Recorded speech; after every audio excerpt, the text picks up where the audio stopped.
ज़िंदगी कितनी मुंतसर है। हज़रत अब्दुल्ला बिन मसूद रज़ी अल्लाह ताला अन्हो कहते हैं कि रसूल अल्लाह सल्लल्लाहु अलैहि वसल्लम एक चटाई पर सो गए।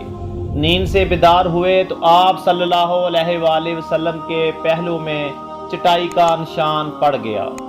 सहाबा इकराम रज़वानुल्लाह अजमईन ने अर्ज़ किया, या रसूलुल्लाह सल्लल्लाहु अलैहि वसल्लम, हम आपके लिए एक बिछौना बना दें तो बेहतर होगा। आप सल्लल्लाहु अलैहि वसल्लम ने फरमाया, मुझे दुनिया से क्या मतलब है।